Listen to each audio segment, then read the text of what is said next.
Did you know that Portugal has 7 different regions and is only the size of the state of Indiana? The nation that brought us piri piri chicken, port wine, and Cristiano Ronaldo is home to 17 UNESCO World Heritage Sites and is the largest exporter of cork. Today, we speak to digital creator, travel advisor, and also one of my good friends, Miriam Vasconcelos. Miriam is originally from the beautiful and diverse Azores Islands and grew up in Cascais, Portugal, a fishing village outside of Lisbon. She now resides in London and is constantly planning her next adventure. In this episode, we dive into why the Azores are known as the Hawaii of Europe, what you can expect when traveling to Portugal, the best time to go, and of course, all things Portuguese gastronomy. This small but mighty country has it all, and it is no surprise it won the World Travel Awards leading destination for Europe in 2022. Make sure to check out the show notes that include references to the different recommendations and destinations talked about in this episode. Come drink a cafe bingado and eat a pastel de nata with us. We hope you enjoy the show. Miriam, thank you so much for being here today. I'm so excited to have you on. You've been one of my first friends in the travel space, so thank you. Thank you for inviting me to this podcast. I'm super excited to share more about Portugal and my experiences. Yeah. If you could start off just kind of giving some cultural context about where you're from and your background. Yeah, sure. So I was born in Azores Islands, and with about 6-7 years, I then moved to the continent, how we call it. So Portugal continental. My mom is from Cascais. My family is from Cascais near Lisbon. So that's where I grew up. Portugal is a little country near Spain. So it's not Spain. It's a small country, but with a lot of different foods and costumes. In a nutshell, that's it. We are a tiny country with a lot to offer. I think the most beautiful thing about Portugal, small country, but packed with, you have the beach, you have a mountain area, you have the Douro Valley, the wine region, you have the Azores Islands, which people say is the Hawaii of Europe. I don't know if you've heard that term. Yes. Actually, it's quite funny because even this morning on Instagram, there was like a debate about another islands that's being the Hawaii of Europe. And everyone was like, I thought that was Azores. Like, me too. I thought that was Azores. When I was looking at the pictures this morning, it literally looks like Eden. There is so much wildlife, like the volcanoes, the hot springs. It's definitely somewhere I want to check out like now. Yeah, you definitely should. So they haven't been really open to tourism before. So it's a quite new destination, and they've been very careful opening the destination to the world, because they hold every year they have the sustainability awards for the destination. It's 9 islands. They don't have plans of growing massive resorts, and there's a very fine line of controlling mass tourism to the islands. They say we don't want to have a Tenerife or another Ibiza. There's a couple of Airbnbs. You don't have super tall hotels with all inclusive. That doesn't exist yet, and I hope it's actually quite funny because it was all part of my dissertation when I was finishing my master's. It's all about sustainability in the Azores Islands. There's different things to do and culture and trades between the islands. People tend to go to just the main island, São Miguel, but there's so many more islands. You have an island that is called Flower Island, where it's mainly flowers. Then you have Pico, which is the biggest mountain, the tallest mountain in Portugal. Then you have Terceira Island, which has a massive connectivity with America, where it was the naval base between US and Europe. There's a little island for everyone in a way. It's just amazing. You definitely should go. And the food is great and it's cheap. It's so cool. I mean, it sounds like there's so much to do, but you have probably the coolest story because you're from there, which is a beautiful island and an incredible fishing town as well. Yes. So Cascais is it's not so little anymore. So it used to be quite known, but now it's just booming as well. It's a fish village originally. One of the kings decided to take holidays there, and that's when it started to be more like a democratic and aristocratic place to go on leisure. So if you you probably remember, but the houses are quite by the sea, castle looking. There's a big mixture of people like hardworking from like land and the sea, and then you have aristocracy or kings, queens, etc. Okay, we have to talk about the food. If you know me, you know a pastel de nata changed my life. So want to hear all about it. Okay, so from the islands to the mainland, yeah, there's this kind of a snack that we eat a lot. It's called tremoço. It's like a yellow bean. So in mainland Portugal, they just serve like that, a little bit of salt water, and then you just grab and take the skin off. But in Azores, they put like pepper and piri piri, and they kind of do like it's called like a pimenta de terra, which is like pepper from the soil, and is all mushed, and it's incredible. It's not that spicy either. I'm not a massive spice food fan, but that is so good. And then in Azores, also they have the Portuguese cooked food, but it's under the soil. So you go to this area where there's like volcanoes and like fumes coming out of the soil, and it's active under there. So what they do is they grab all the meats and the cauliflowers and like cabbages all together in it, like a pan, and just put it with the rope all the way down, and that gets cooked for a few hours, and then after you come back after the beach, and they just take it off, and there you have all your food cooked by earth. Correct me if so I speak Spanish, my pronunciation is probably going to be completely off, but like bacalao. Oh, bacalhau. Yeah, so in Mexico, we have bacalao and we eat it for Christmas. I mean, it's salted cod, right? Yes. Yeah, so it's the same thing, but it's kind of like a very like traditional Christmas dish. We also do that for Christmas. We eat bacalhau. I think it's something that, at least to Mexico, right, was brought whenever the Spaniards colonized. I'm not sure what the origins are, but I thought that was super cool when I saw that. I was like, oh my God, we do that too.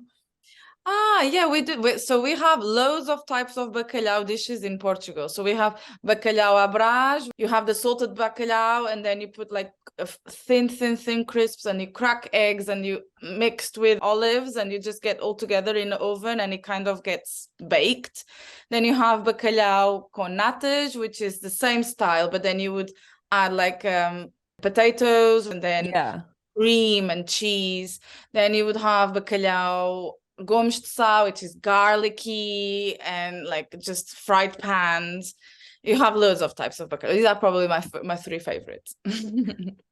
So Miriam, what would you say are some of like the main cultural differences between like Azores and maybe mainland Portugal? Geographically they're very far.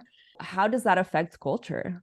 Azores had this part of the island that is called the rabo de peixe, the bottom of a fish, and it's the poorest part, or used to be. I think it's the poorest part of Portugal. So people from Azores were automatically labeled as poor, and it was an island, so there was not a lot of ways of getting out without having to spend a lot of money. The government did help a little bit with like locals living in Azores to like travel for work or something like that, but like there was no tourism to Azores. It's something very, very new. And in terms of culture, that changed a lot. They are slower in terms of like the way they enjoy life. They enjoy it like differently. They're not in a rush to do so many things, and life is a little bit more peaceful there. In Azores Islands, we speak Portuguese, but it's very different accents. When there's interviews or like a news, they have to put subtitles because they don't get it. We kind of close our mouth when we're speaking. I don't know. It's crazy. I can give you an example, but it doesn't make sense in English, I don't think. But no, I think that totally makes sense. And I think you find that a lot, across the world, like smaller towns, you know what I mean? Like tend to have like their, be their own little world in some sense. I think as a whole, the pace of life compared to daily life in the US is much more relaxed. Yeah, in the Azores, so it's even slower than in Portugal. Portugal is already like quite like enjoying the sun and going for long walks. In Azores, everything goes kind of, or used to, but it's always around nature. People are very connected to nature, and kind of nature rules more than we rule, which is nice. I think it might have changed a little bit in the last 10 years, but it's still quite, from the people that I spoke when I was doing my dissertation, it's still quite like that is the priority. That's so interesting that you said, I guess, since COVID, there's been a lot of domestic travel within Portugal. But I found, I would call this, I think Portugal's having a moment. Within the last 2 years, I've planned multiple trips for people to Portugal. I've known personally 5 different friend groups that have gone to Portugal. I really think it's exploding in terms of tourism. And I think that has to deal with it's such a small country, but packed with, from the north to the south, there's different landscapes, different cultures within Portugal. The food is incredible. And as terms as, Western European countries go, your dollar, at least the US dollar, goes really far. You did a fun YouTube video about, okay, you're going to correct me, Cascais? Cascais. Cascais. I will get my Portuguese accent down. But what are some of the top places to visit if you were going, or if you brought someone on a tour there? Where they'd need to go? Okay, so I would definitely start by Guincho Beach. It's more like surfing beach, and that's where we normally go and stay for longer periods because there's not a lot of people. It's a little bit further away from like where public transports kind of take you regularly. There's like nice restaurants around, like beach restaurants, and you can do like surf classes, etc. If you continue all the way down, then you get to Cascais Center, and that's the best view ever from Cascais. It's going from the top and going to the bay. And you have like the marina area, which is kind of a new developed area in the last like 10, 15 years, maybe no more. I will say like 25 years now. And then you have like the main bay, which is called Baía do Peixe, where people used to go fishing and would bring all the fish and sell there. And that's where they used to have all the market. And that's the main part of Cascais, which is Cascais Center, where you have the bars and the little cafes and the little streets. Definitely getting lost in the middle of the little street where used to be all fish village houses. Fishermen. And like just go, because there's literally like tiny streets with like tiles everywhere. It's very pretty. Yeah, so around Cascais in terms of scenery, that's what I would recommend. Then like it depends of the time that you go, because then you have cool jazz festival, you have jazz in the parks. Restaurants are always nice in the summer. Like nightlife is quite okay in Cascais. Like you have pubs, bars with music, you can go have drinks. There's a club by the beach as well called Tamariz, which is very nice. And then you start like leaving Cascais and going to other neighborhoods that also are quite nice, like Estoril. Monte Estoril is very nice. And Miriam, what about Azores? What recommendations would you have for somebody who's going there for the first time? So that would depend a lot on the time that you would want to spend in Azores. So I would say if you go for like 4 or 5 days, you can fully enjoy it in just one island, the main island, São Miguel. First of all, you need to have a car in Azores. That's mandatory. Like the public transports are not incredible to go around the island and explore every spot. You have Caldeira Velha, which is a place, it's like kind of a port where everyone kind of goes to jump off the cliffs and just enjoy. Like there's like a little restaurant on the top. Poça Dona Beija, which is like a kind of a natural swimming pool where you have the hot water springs coming and you have like a mud bath, and it's all natural. You have the Ilhéu de Vila Franca, which is that it's famous picture of this like little round bit out of the island where you can go once a day. And in this place, that's where they do cliff jumping. They do a lot of cliff jumping in this Vila Franca Tira, Ilhéu. And you can also go and try, the beaches are nice because they're all like black sand, because it's a volcano island. Right. Go to so many things to do. Go to Furnas, which is where you do the Portuguese stew under the land. Or go to Ponta da Ferreria. It's where you have baths at night with the hot water of the sea. You can also explore the Lagoa de Sete Cidades, which is the famous one where you have green and blue water in the same lagoon. It's like kind of you hike on the top and then you see like there's 2 lagoons. kind of just tiny bit separate, but one is blue and the other one is green. And you can kayak there. It's incredible. I've done it. It's so cool. That You're like sounds- kayaking and you have these massive craters like there and you're just kayaking. That sounds beautiful. There's so many things to do. So it sounds like you need a car, and then between islands, you just there's boats or potential ferries that you could take between the islands. Yes, and that's if you wanted to do like a bigger trip, because you have to account with like it takes by plane, it will stop in every island. Like planes, they don't fly just one island and come back. They go like one island, one island, one island all the way, and the same with the boats. So there's a bit of planning ahead, and you have to take some time, like account with weather like circumstances, because it's in the middle of the Atlantic. They have it's like kind of tropical. Of course. One thing I found really interesting when I went to Portugal personally was all the connections that Portugal, in terms of the history of Portugal itself, the connections with the UK, and that everyone's English, everyone spoke very nice English, and it was almost with, obviously with a British accent, but there was a lot of British influence. But did that influence your decision at all to move to London, or how did you get to where you are now? Well, it did influence a bit. It wasn't the main reason, but yes, history plays a big part in my travel experience as well. Like I'm always quite interested in visiting like old colonies and trying to understand more, and like like Brazil, Sri Lanka, England with the biggest alliance. But like how I got here was just like the need of learning English, and my mom pushing me to go and travel. So that's how I got here. And how long have you been in London now? This year is 10 years. While living abroad, is there anything that makes you feel like nostalgic about Portugal? Yes, it's a struggle. I'm like half all the time. And with Azores now, I'm like split in three, because I want to go back to Azores, but then I have to consider that I want to also be in Portugal, because, well, Portugal continental. And then like, like 10 days is not enough to do both countries. So what are some things that you do when you feel nostalgic of Portugal, or that connect you back with your Portuguese roots? Is there any specific meals or traditions? So the famous pastel de nata makes me go back home. I go to the Portuguese cafe across work. So I work in Westminster, and in Vauxhall and Stockwell, it's the Portuguese area.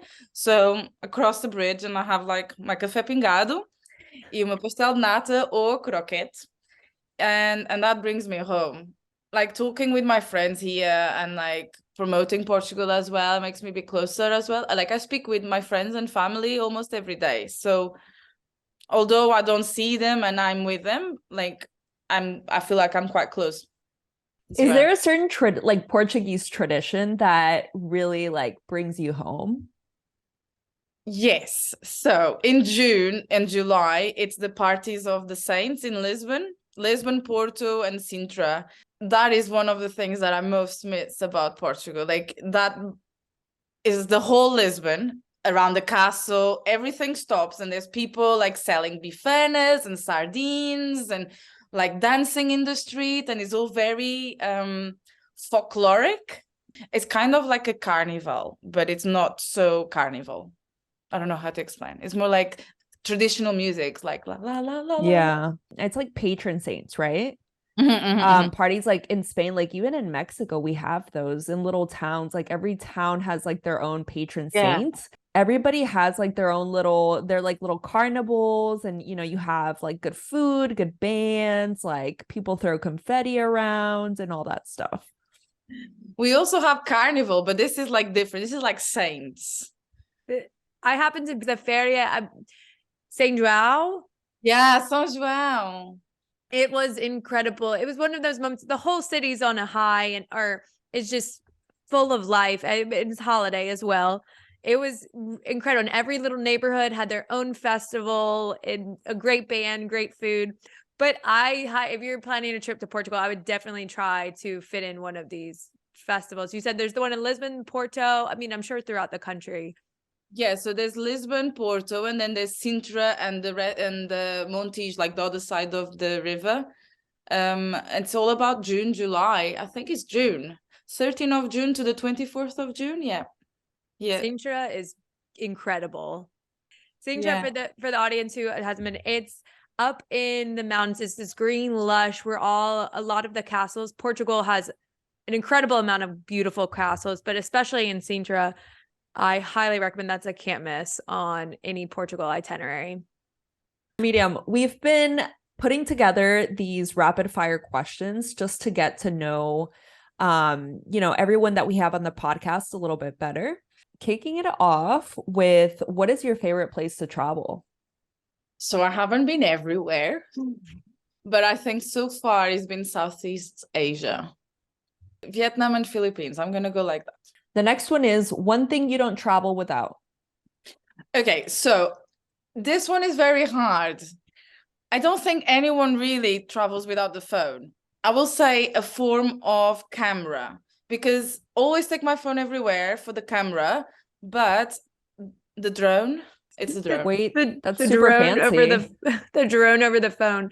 I always feel when traveling, it's a hard place between you want to document and take pictures of all these beautiful places, obviously to show your family and friends, but I also like to be super present while I'm traveling. But then I'm like, oh, man, I wish I would have taken more pictures. I don't have, those memories. So Miriam, what is one of the biggest lessons you've learned traveling? Trusting myself. It's probably the biggest, like trusting your instincts. I don't know, like if you're going into a zone that you don't feel like it's secure, like respect that feeling straight away rather than risk it. And that's some things that I've learned a little bit in the hard way sometimes throughout my experiences, like just everything's fine, and something could have happened to me. That's probably one of the biggest lessons in terms of traveling, like female traveling, etc. Okay, so what is a fun/favorite travel story that you would like to share with us? Okay, I have several, but I thought about this one. In Vietnam, we drove motorbikes. So the first, it was like within a day, we were renting motorbikes and going around this island called Phu Quoc. And my partner and I, he grabbed the motorbike and was like, do you know how to drive? I was like, yeah, I've driven before. And I was like, okay, cool. So he had his motorbike and I had mine. We just had a map and I was like, oh, let's go to this beach. And we was just like going around. And Vietnam at the time, that island didn't have like concrete streets. It was all like pebbles. And so it was quite like adventurous. So we went to this fish village. And in a curve, I had an accident, like minor accident, but I end up in this fish puddle. It was disgusting. It was horrible. And then Patrick, my partner, is laughing at me in the corner. I was like, of course, if someone would have an accident, it would be you. And I was like, that's so nasty. On the way back, he lost his phone. It was like very dark, like there was no lights. And then he thought he saw his phone on the floor and he was driving. And when he was grabbing the phone, he fell down. And my accident was this size compared to his accident. It was like rolling. And I was like, oh my God, the guy's dead. And now I'm here alone. There's no one. Like there was no one. And then Patrick had like his whole shoulder red, like it was quite scary. The motorbike wouldn't start. It was a nightmare. We were in the middle of nowhere with the motorbike that didn't start. And then after like 20 minutes, this couple just show up, like local couple just show up with a motorbike and helped us. But it was just crazy. It was like it was crazy. And we lost the phone. So all our we lost the phone. There was no pictures more. It's all here. We went to this incredible beach. We're just locals, like all the kids playing football in the beach, like having food. Like the dad came from the sea with some food, and we're just eating there. And we were there, like we were the only Western people there. 2 takeaways: karma, and I don't know if I'd ride a motorbike. I know I've seen people drive in Asia. You're more adventurous than me, and I think I'm pretty adventurous, and could not drive over there. We drive all the time. It's like the thing about Asia. We just like on the way back from Australia, we were supposed to stop in Vietnam for the whole month again. And the aim was to buy a motorbike and go from top to bottom. Like that's the dream. Who would you say is your biggest travel inspiration? my first travel influencer to be where I am right now was my mom, because when she was like 17, she moved to the UK. She was an au pair. Then she went to America. She lived in America. So the fact that she went to Azores pregnant, and an adventure, and we went like baby me with her and my dad, like hopping island in Azores, like just that made me want to be like her. Then also my granddad, in a way, I don't think he traveled that much, but he really wanted to travel a lot. So there's like a couple of countries that are on my bucket list because my granddad wanted to do it and he never done it. So where are you going to go? Where's on your granddad's bucket list? Brazil. But Brazil, it's dangerous for me because I think I will stay there. Oh, It's very dangerous for me. It's like I really, really like the food in Brazil, the people, the music. when you're traveling, what is your best quality that comes out? And then what is maybe one of your worst qualities that come out? I think one of the best qualities is like adventurous. Like I just do. I don't care. Like I will align with anything. Like let's jump out of like, like I will do. Now, the worst, it's also a line because I'm a little bit carefree when I'm not even when I'm sometimes it kind of feels that I don't have any respect for what I have, but I was like, I just want to have more. I don't know how to explain, but it's just like, it's all about the memories. It's all about the memories. Kind of an alter ego when you're traveling. That's definitely a thing.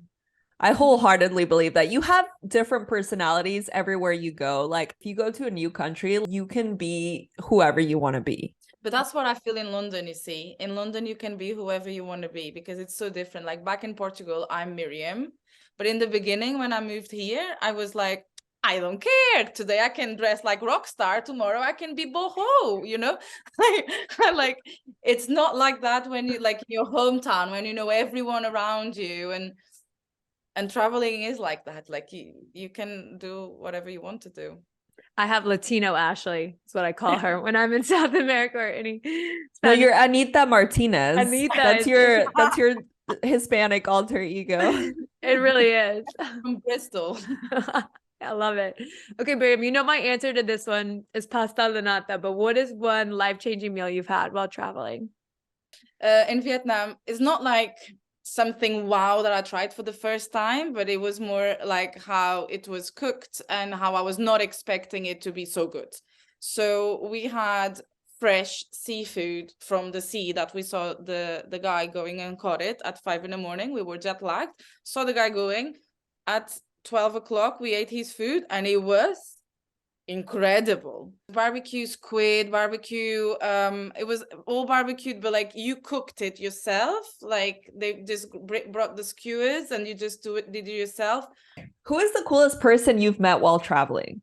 In Philippines, I met this girl in El Nido. Her name is Anna. She was traveling for 6 years on the road, like solo traveling. Seeing people who are traveling for years, it makes it realize it's definitely attainable and accessible to travel, especially now more than ever with remote work. And there's always those, I call them memes, but people will make fun of me because I'm like, if you want to travel, it's definitely something you can do. Obviously, even from a financial standpoint, you just save and you plan ahead, and there's really economical ways to travel.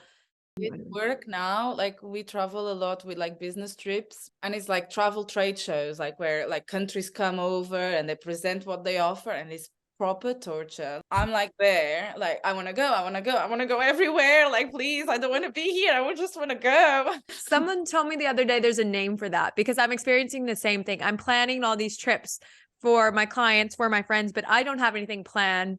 So I'm calling it a vacation virus because I'm getting so antsy. I have to plan something and I'm seeing all these incredible things. So totally relate. Well, Miriam, thank you so much for coming on. I loved learning more about Portugal, the Azores, and your life in the UK. I've loved getting to know you. So thank you so much for coming on. Thank you for inviting me, and see you soon.